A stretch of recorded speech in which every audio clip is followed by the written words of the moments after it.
Na shukrani sana mtazamaji wa Filmac TV, kwa mara nyingine tena tumerejea kwenye viombo vyako katika kiombo chako cha televisheni hii ya Filmac TV. Leo tunakuja na mazungumzo kuhusiana na swala la kisiasa na vile vile masuala ya kikazi kutokana na shughuli ambazo anafanya Judith Wabosha. Kwa hivyo leo tuko naye studioni, si mwingine ni furaha ambayo tuko nayo kumpata ili aweze kutueleza mawili matatu, lakini nisizungumze sana, nikupe fursa upate kumsikia yeye mwenyewe Wabosha ni nani na ni shughuli gani anajihusisha nazo na kwenda mbele mambo yako namna gani. Hivi karibuni kumbuka alikuwa amezungumzia kuhusiana na masuala ya maji kwenye kaunti hii ya Taita Taveta, na tutakuwa tumuuliza hilo pia baadaye atufafanulie pengine swala la maji liko namna gani. Karibu kwenye televisheni yetu katika studio zetu, tunafuraha kuwa na wewe. Nitakushikia hii na tuzungumze pengine kwa manufaa ya mtazamaji aelewe pengine Judith Wabosha hasa ni nani. Asante sana na asante kwa Mungu kwa siku hii nyingine tena nimerudi hapa. Na kwanza kabisa kwa majina yangu ni Judith Wabosha Mwamburi, na lile jina linatumika sana ni jina la mama mboga ambaye ni Kadogo. Ukiingia Voi mtaani, sokoni, kila mahali watu wanajua mama Kadogo, muuzaji mboga maarufu ambaye kwa sasa ni chair lady wa Modern Market hapa karibu na Catholic. Ndo nafanya biashara yangu kwa miaka kama 20 sasa na zaidi. Kwa miaka 20 umekuwa ukifanya biashara ya mboga. Kwa hivyo wewe ni mama mboga? Mimi ni mama mboga, tena mama mboga tu sana, mama bomba. Tueleze pengine shughuli zako zimekuwa namna gani na mbona ukajipata kuwa kama kwa nafasi ambayo uko nayo kwa sasa hivi? Nimekuwa mama mboga na vile vyeo na zile kazi nimefanya especially katika leadership katika soko. Kwa hiyo miaka yote nimeona tu uzito na hata kuzungumzia mambo ya maendeleo na kuangalia wale mama pale sokoni wanahitaji kiongozi kama mimi, maana nimekuwa na experience nikiwa nao pale juu, na sasa hivi nimepanda nikawa director wa maji wa Coast Water ambaye nawakilisha Taita Taveta County kwa masuala ya maji pale katika board ya Coast Water. Ukiwa katika nafasi hiyo, pengine sasa hivi masuala ya wamama katika ama wanawake kwenye soko, pengine shughuli za soko, ni changamoto zipi hasa ambazo zinawakumba na pengine suluhu mmeitafuta kwa njia gani? Wamama wana changamoto nyingi, maana vile tunavyosema mama ni nguzo kwa jamii. Mama ndio anabeba nyumba. Mama ndio anabeba shida za watoto shuleni. Mama ndio anaangalia watoto watakula nini, watoto watafanya nini. Mpaka sasa hivi unakuta wamama imewasukuma kwa sababu ya zile shida. Kuna wengi hata wameingia kazi za mijengo, wengi wameingia kazi za zile wanaume wanafanyaga. Ni vile kwa vile mama haizitaka jamii yake ianguke. Na mimi kama mama singetaka jamii ya Taita Taveta ianguke, tufike tufanye zile kazi ambazo kiafrika hazikuwa zinafanywa na kina mama. Lakini sasa hivi sababu ya changamoto na wamama wamekosa usaidizi ama wamama wamekosa watu wa kuwashikilia na kuinua, ndio maana unakuta wamama tumerudi chini, tunafanya kazi ambazo hazituhusu, especially Taita Taveta. Wanaume wameachilia wamama kabisa na vijana. Kwa hivyo ningechukua jukumu hili kama mimi mama kuhakikisha kina mama wamepanda ngazi na ile experience niko nayo wakafika mahali hata zaidi ya mimi. Pengine ukizungumzia hilo ya kwamba kuwashika mkono, pengine wewe pamoja na viongozi wengine kwa ujumla katika nyanja hiyo, pengine ni kipi ambacho mmekifanya ambacho mnajivunia hadi sasa hivi? Kwa sasa hivi kuinua kina mama, niko na experience ya vikundi ambavyo tuko navyo. Ninakumbuka soko hili ambayo mimi ni chair lady wa Modern Market. Kuna wakati ilikuwa linafunguliwa wakati wa muhula wa pili wa magatuzi, kufunguliwa tukiwa na Mheshimiwa Graton Samboja. Tulipewa pesa 200,000 na rais kama kikundi cha soko. Na sasa tunavyoongea niko na ushuhuda, hiyo pesa imefika 2,000,000, maana tunafanya table banking. Na hii pesa kina mama wanachukua kikopa kila mwezi wanaregesha, na kweli imesaidia kina mama kuongeza stoku zao na kuendelea. Na ilikuwa ni pesa kidogo tu, lakini kwa sasa imefika 2,000,000. Kwa hivyo nina uhakika kina mama wakiinuliwa zaidi katika hali ya kupewa pesa kucheza table banking, hivi vikundi vya kina vasoko vya kila siku vya chama vitainua kina mama, lakini hawajapata kiongozi the right person ambaye anaweza vaa kiatu cha kina mama pale mashinani. Kwa hivyo mimi nimekaa nao na najua zile shida kina mama wanapitia. Hata tukicheza kama ni vyama vya sokoni, yule mama atabambanya ile pesa, atachanga ile siku, atapata pesa yake ikitosha, siku yake namba yake ikifika, ile pesa anachukua yote anapeleka shuleni. Kwa hivyo at least tunaona kina mama hapo wanaelewa majukumu yao kama kina mama na pia kuwa nguzo ya jamii. Ukizungumza kuwa mama kuwa nguzo ya jamii, tumeona kwamba wanawake wamejitosa sana kwenye ulingo wa siasa na uongozi, na wewe ukiwa mmoja wao wa wale ambao wamekuwa wakishuhudiwa. Pengine ni msukumo gani ambao umekufanya ukataka kuingia kwenye ulingo wa siasa kutoka kuwa mama mboga? Hii kiatu nimevaa ya mama mboga. Kweli tuko na changamoto, kuna divorces, kuna single mothers, lakini tangu viongozi wetu ambao wameingia, ama tangu tumeona uongozi wa kina mama, hatujaona wale kina mama wamefika paka pale mashinani kusaidia kina mama na kusikiza ile sauti ya mama mboga pale chini. Kama ni masoko yako tu yani vile yalivyo, kina mama wanalia, lakini hakuna siku wa mama wanakuja wanaomba kura wanaenda. Washasahau zile shida za kina mama pale chini. Tumekuwa tukiongea mambo ya shida sana katika masoko, lakini hakuna mama amekuwa akifuata ile mambo ya soko. Anakuja anasikiza, akishapata kura ameenda. Lakini kwa sasa hivi, especially kama vile nimekuwa director, nimetembea hii kaunti nzima, nimepata zile shida na changamoto kina mama wanapitia. Kwa hivyo bado akili inapanuka na kuona niko na nia ya kusikiza sauti ya yule mama kando na pale sokoni, ila paka pale mashinani. Kama swala la maji limenifundisha mambo mengi sana. Ndio maana tunasema maji ni uhai. Kama mimi mama, kwa mfano, ningekuwa kiongozi saizi wa kina mama, kitu cha kwanza ningehakikisha yale maji yamefikia kina mama pale mashinani. Maana tuko na pesa ambayo inaweza kuchimba mashimo, maboreholes, tuko na pesa ambayo tunaweza connect maji ifikie kina mama pale mitaani, kwa mashule pia. Maana tukiongea mambo ya mashule, wale ambao wanahusika na mambo ya mashule na shida za shule ni kina mama. Maana wao ndio huitwa kwa mkutano, unajua zile shida ziko pale kwa mashule, especially kwa Katu, maana maji yamekuwa kidogo, watoto wanapata shida. Ni shule nyingi sana ambazo hazina maji na vitu vingi zaidi. Tutakuwa tunazungumza kuhusiana na hilo. Mtazamaji, ukimsikia ni Wabosha, ambapo ametueleza kidogo kuhusiana na swala lake ambayo shughuli ambayo amekuwa akijihusisha nazo kama mama mboga na zile changamoto ambazo amekuwa akiziona kwa mama, na leo hii atakuwa anazungumza nasi kuhusiana na kinagaubaga kuhusiana na yale ambayo amejifunza na nini anataka kufanya. Tukirudi hapo kwako mama, umesema kwamba umeona kile ambacho ungetamani kufanya, na tunasikia fununu kwamba unataka kusimama kiti cha mwakilishi wa kina mama katika kama mwakilishi wa kike kwenye kaunti hii. Pengine fununu hizo ni za kweli ama ni maneno ya watu? Ni ukweli. Nitasimama kiti cha women rep hapa Taita Taveta, maana ninajua niko na hadhi na niko na uwezo, na ninajua zile changamoto kina mama pale chini wanapitia na vijana, na pia sitasahau walemavu, maana wale hao wote bado ni jamii na wote wanategemea mama. Niko na ukweli, nikishikia kiti nitasaidia kina mama wengi na vijana wetu, hasa kwa vijana. Kizazi chetu Taita Taveta kimeisha, na saizi ni kama viongozi wamekisahau. Hawa vijana wamekuwa mitaani, hakuna kitu wanafanya, makazi manini hakuna, wamekuwa wakihangaika, na kweli itafika wakati generation fulani iwe haiko sababu ya hizi changamoto vijana wetu wanapitia. Ndio hakuna kazi, but kuna vitu ambavyo tunaweza saidia hawa vijana wakaweza kuinuka na kutoka pale. Unapozungumzia hilo, pengine sasa hivi unapowania kuwa mwakilishi wa kike kwenye kaunti hii ya Taita Taveta, mwingine atasema sasa kwa vile wewe ni mkurugenzi kwenye bodi ya maji ya Pwani, pengine ni kipi ambacho umefanya kama kiongozi ambacho watu wa kaunti ya Taita Taveta wanaweza jivunia? Asante sana. Mimi kama kiongozi, na kweli niketi pale kwa board, huwa naambia wenzangu, huwa ninangojega tu swala la Taita Taveta likitajwa tu huwa nasukuma. Niko na ushahidi ambao tumechimba mabohol hapa Taita Taveta. Tuko na borehole 2 pale, moja Sangenyi, moja pale Kishushe, Ngongodinyi, na zote zilitoa maji safi. Tuko na boreholes 3 pale Kishushe, na zote kwanza, kuna moja pale shuleni pale tayari imeshaisha moja, na kuna 2 zinaendelea. Tukienda Taveta tumechimba boreholes 2 na zote zinafanya. Mwatate pia tumechimba 2 ambayo moja inaitwa Mwazambo na Mwarondo. Na vile vile hapa Taita Taveta nimefuatilizia swala la boreholes ambazo zilichimbwa na Coast Water, ni nyingi sana lakini ziko stalled. Zote zimeharibika na ziko kwa mapori. Na mimi kama chair wa technical tumekuwa tukizifuatilizia na assets, maana nimekuwa katika hizo committee. Tumekuwa tukizifuatilizia na tumezimaki zote, na karibuni zote tutazirevive na tupatie wananchi wapate hiyo huduma muhimu ya maji. Maana ni nyingi hapa Taita Taveta, tuko na zaidi ya 20 na kweli zote ziko stalled. Kwa hivyo kabla sijatoka msimu wangu kuisha, muhula wangu kuisha, nitakuwa nimezirevive, na Mtaita na Mtaveta ataweza kufaidika na hii serikali ambayo iko.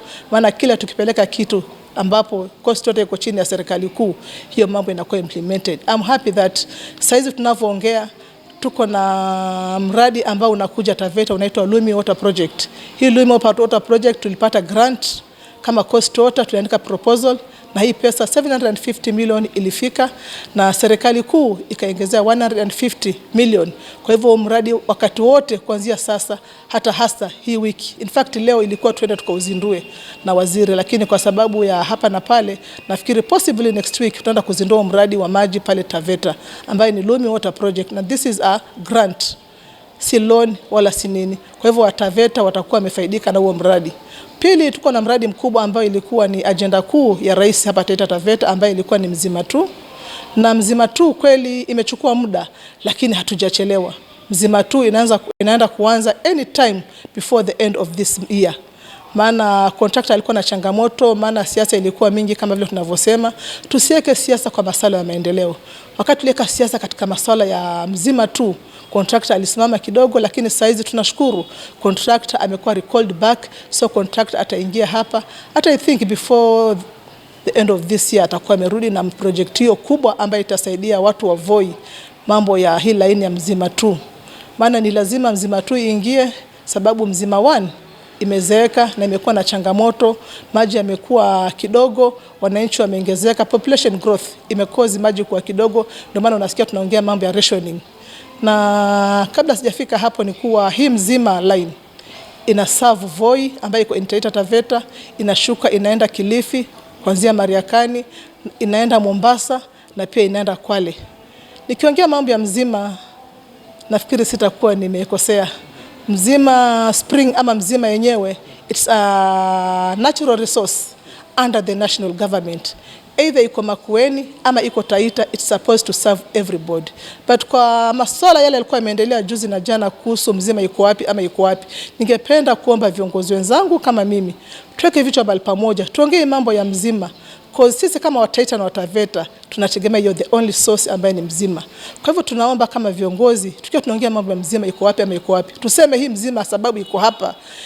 Tafadhali tuombe ile volume ya maji iwe nyingi kwetu, maana it's a natural resource and it has to serve everybody and or anyone, lakini at least Voi, maana it's the only source for us, tuongezewe volume ndo watu wa Taita na Voi wote wapate maji ya kutosha, hii rationing pia ipungue.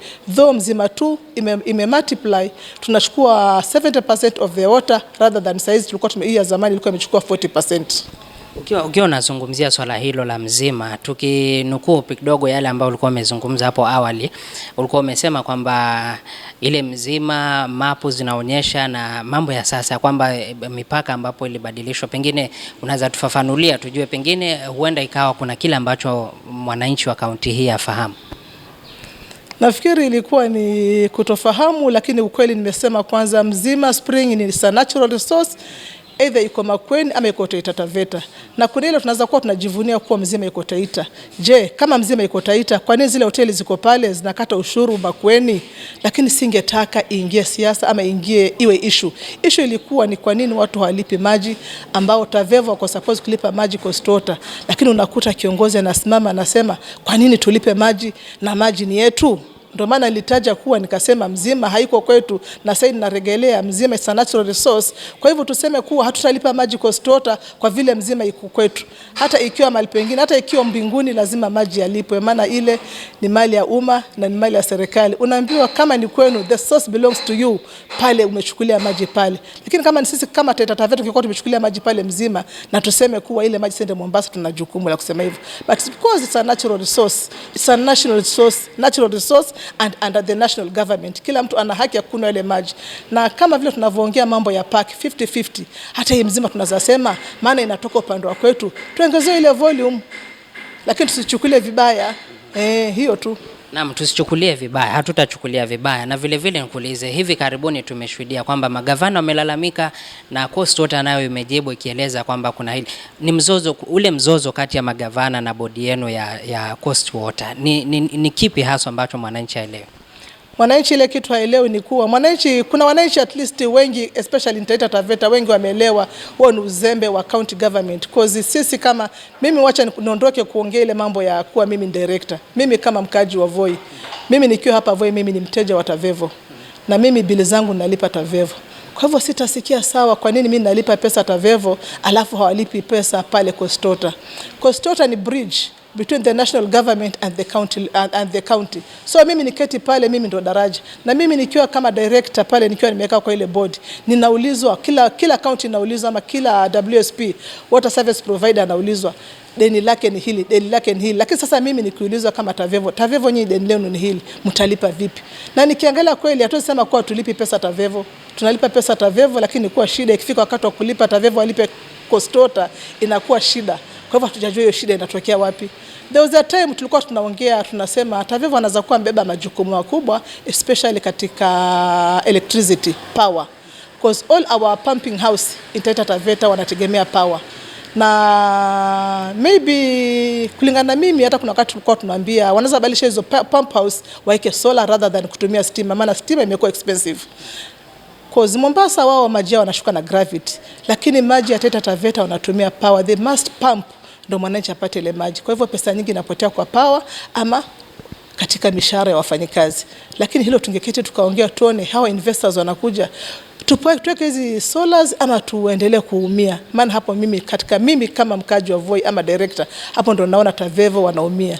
Lakini hatujaiketi tukakubaliana tukaongea, imekuwa ni vuta ni kuvute. Na investors ni wengi pale wanakuja Coastwater, lakini kama tutakuwa tunavuta tukuvute hapa hivi atueleani, pia mambo mengi yatatupita. Because I remember kuna hii line ambayo imetengenezwa juzi ya kupeleka maji Vindo. Yule contractor alikuwa na Coastwater, alitolewa akaja kupeana backup hapa Tavevo, ndio uliona alikuwa hapa yule Mchina, alitengeneza pipe kutoka pale Msinga mpaka hapa pump house. Kwa hivyo tunatarajia tungekuwa na uhusiano mzuri between the Coastwater na Tavevo, mambo yangekuwa mazuri. Hata saa nyingine tungekuwa tunakaa kama marafiki. Lakini pale imefika ni kama tumekuwa kama madui. Baada ya taarifa zako za hapo awali, waziri wa maji kwenye kaunti ya Taita Taveta Granton Mwandaviru alijibu akisema kwamba masuala ya rationing hamjaketi mkawahusisha, hawana habari kwamba kuna siku watapewa maji na kuna siku hawatapewa. Vile vile akasema kwamba swala la malipo, kwamba mwaka uliopita wa kifedha walilipa milioni 71 tu 77. Pengine hilo liko vipi, sababu wewe ulitueleza tofauti? Asante. Hapa ndo ninasema tafadhali tusiweke siasa kwa mambo ya maendeleo. Mimi nikisema kama chair, nimetoka mkutano wa technical last month na sasa tunaelekea kwa full board. Hiyo ripoti tuko nayo quarter ya huu mwaka, third quarter ya huu mwaka, kuanzia July last year mpaka hii tarehe, pesa yao peke yake ni 69 million. Na hii 69 million walidaiwa walileta milioni 1. Hii 7 wanaongea ni ile madeni ya zamani. Na tuki add up kati ya madeni yote up to now it's over 600 million. Kwa hivyo tunaongea mambo mengine, tunasema tusike siasa kwa masuala ya maendeleo. Hii ndio inafanya paka Coastwater na kasirika. Sasa imekuwa ni magavana kupiga vita Coastwater ivunjwe, bodi ifanye nini, lakini ukweli wa mambo kila mtu ameambiwa deliver. Maana saizi hatuwezi kuwa tunapeana maji na pesa iregei. Ikipasuka tunakuja tunatengeneza kama Coastwater. Na kutoka Mombasa kuja kuingia katika paki kutengeneza hiyo maji huwa ni gharama kubwa sana. Kwa hivyo tunategemea hiyo pesa watulipe ndio tutengeneze ya maji ambayo yanapasuka. Yeah. Asante sana. Mtazamaji, ukisikia ni Judith Wabosha anatueleza tuweka paruanja katika swala zima la maji na majukumu yake. Tukimalizia tumhusishe katika masuala mengine, swala la siasa. Umekuwa kwenye chama cha UDA. UDA imejaribu kupenya kwenye kaunti ya Taita Taveta. Wewe ukiwa mmoja wale ambao tumewashuhudia ukifanya mikutano na hamasa mbalimbali za chama hiki cha UDA. Pengine utakizungumziaje chama cha UDA kwenye kaunti hii na kikoje kwa sasa hivi? Je, kiko imara, ni kuna umoja ama bado kuna vuta nikuvute ndani kwa ndani? Asante sana. Nikiingia katika siasa, chama cha UDA sisi ndio tumekishikilia hii chama, especially mimi, maana hata hii kazi ya director nilipewa kwa ajili nilifanyia hii serikali kazi na kabla haijaingia. Sasa nilipewa shukrani yangu kupewa hii kazi ya director sababu nilikuwa silali na nilikuwa najua uzuri wa Ruto, na Ruto si mgeni kwangu maana amekuwa SG wa KANU. Mimi nimeanza siasa tangu wakati wa KANU. Kwa hivyo ule moto tulikuwa nao KANU ndio wenyewe tunauwasha paka saizi kwa UDA. Kwa sasa kweli chama cha UDA Taita Taveta kimeshika. Shida tu ni ile leadership. Kila mtu anataka kuwa kiongozi. Maana unajua kama ni nyama kila mtu anataka kukatiwa na kila mtu anataka akate ile kubwa. Kwa hivyo ile ukiona watu wanavutana huku na huku, kuna mrengo huu kuna mrengo huu, chama ni kizuri lakini bado hatujapata good leadership ambaye itaongoza hii chama. But I hope after the elections za grassroots tutapata kiongozi chairman ambao atatushika mkono na tutaendelea. As we are talking tuko na ofisi pale Mwatate na tumekuwa tukitumia kozi. Mtu kama mimi nimefanya mikutano kadhaa pale na coordinators, kwa hivyo bado wako mashinani na chama ni nzuri na watu wako na imani na hii chama. Imani kuwa na hii chama ni kuwa tunaona matunda ya serikali ya William Samoei Ruto ambaye ni ya UDA. Kuna mambo mengi, kuna maendeleo mengi. Tumeona masoko, tumeona mabarabara yale ambaye halikuwa hajawahi kutengenezwa na haijawahi kuwekwa hata lami, lakini saizi yako paka na lami. Tunashukuru. Na mambo ya maji, kuna kiongozi aliniambia director ile siku mzima itaanza nitakuvulia kofia, na najua huyo kiongozi pale alipo atanivulia kofia karibuni. Mambo ya hii maji tunaongea, hizi boreholes, kila kitu tunafuatilizia, na with the cooperation, unajua kama ujonga serikali mkono vilivyo, hata sauti yako ukiongea haitasikika, lakini ukiwa ndani ya serikali sauti yako itafika mbali. Kwa hivyo naomba viongozi wote ama watu wa Voi tujiunge na hii serikali, tuwe ndani ya ile serikali, tuwe tunakata keki pamoja na wale wengine. Unapozungumzia kuhusu uongozi wa chama cha UDA kwenye kaunti ya Taita Taveta, leo hii ikiwa ni Jumamosi, kuna sehemu kwenye kaunti zingine ambazo wanafanya uchaguzi kwenye grassroots elections zinaendelea. Pengine kwenye kaunti ya Taita Taveta swala hili likoje? Mbona sisi hatuko kati ya wale ambao wanafanya uchaguzi? Pengine mmeamua kupitisha viongozi wengine ama mmefikia ngazi gani? Mbona Taita Taveta kuna tatizo na uchaguzi wa UDA? Asante. Hakuna shida na uchaguzi wa UDA. Tulifanya lakini haukufanyika vizuri. Kwa hivyo tunarejelea. Hawa wanafanya leo ni phase 3. Sisi tuko phase 2 ambayo inaingia mwezi wa 4, tarehe 9 tutakuwa na uchaguzi wa grassroots ambao tunaurejelea sababu kuna position ambazo hazikuwa filled. Kama position yangu ya Mwanyambo mimi tayari nilikuwa nishachaguliwa na nilipita. Kwa hivyo mimi yangu haitapiganiwa. Kwa kaunti nzima tunajaza yale mapengo ambayo hayajapiganiwa. Kwa hivyo tunaomba wale watu ambao wako na ardhi na wanataka uongozi waingie mashinani ama wakuje wapiganie hizo nafasi. They are free to everybody, especially saizi tumeingia katika hii broad base. Watu kama Wapa, hata kuna wale wamenipigia wanasema wataingia kwa UDA na watapigania hizo nafasi. Kwa hivyo tunawakaribisha. Ukiona watu wanavutana katika chama ni ule upendo na ile hamu ya kuwa kiongozi pale. Kwa hivyo tukianza pale kwa grassroots pale katika polling center tukipanda juu, I hope tutakuwa na viongozi ambao watashikilia hii chama vizuri, na hii chama 2027 itawika hapa Taita Taveta, tutakuwa katika opposition tena. Na asante. Pengine tukimalizia ni lile ambalo umemalizia, nilikuwa nikuuliza kwamba pengine unaonaje kwenda mbele. Tumeona baadhi ya viongozi wametangaza kwenye misafara ya hadhara wakisema kwamba wanatarajia kwamba watajiunga na chama ama watawania viti mbalimbali na chama cha UDA. Pengine wewe unaona vipi mbele, kutakuwa namna gani?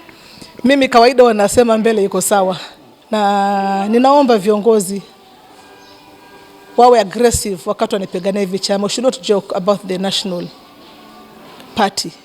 Hii ni party kubwa na watu wasiogopani. Ile shida inakuja tu watu wataki kwenda mchujo. Lakini ninaamini wale ambao wanajiamini kama mimi tuko tayari na mchujo. We are ready. Even ile post ya governor watu waende mchujo. Posti zote ambazo ziko senator, women rep, twende mchujo ndio tupate kiongozi ambaye ataongoza watu na itakuwa free and fair kama vile rais mwenyewe alipromise tukiwa State House. Kila mtu aende mchujo, achaguliwe from the grassroots paka kule juu. Hakuna kupeana direct ticket. Yep. Haya, hakuna kupeana direct ticket, ndio kauli ya Judith Wabosha. Tutakuwa tunamalizia hapo kwa leo, mtazamaji wa Filmmark. Leo hii tulikuwa tunazungumza na Judith Wabosha. Kumbuka yeye ni mkurugenzi wa bodi ya maji ya usimamizi wa maji ya Pwani, na vile vile ni mama mboga kwenye kaunti ya Taita Taveta, mama wa UDA, mama ambaye anaendelea kutambariza mpira ule wa UDA. Tuendelea kufuatilia na tuendelea kuzungumza naye kila wakati. Tukipata taarifa zaidi tutakuwa tunaendelea pia kuzifuatilia. Kwa ajili yako tu endelea kuitegea Filmmark TV, endelea kusubscribe na endelea kufuatilia. Tutakuletea mengi zaidi. Hii ni moja wa yale ambayo tutazidi kukuletea punde tu tutakapokuwa tayari, na mengine tutakuwa tunakujuza. Kumbuka hivi karibuni tutaanza kuleta live streaming services zetu, kwa hivyo endelea kuitegea Filmmark kwa ajili ya mambo makubwa zaidi. Mie ni Julius Mariki na hii ni Filmmark TV.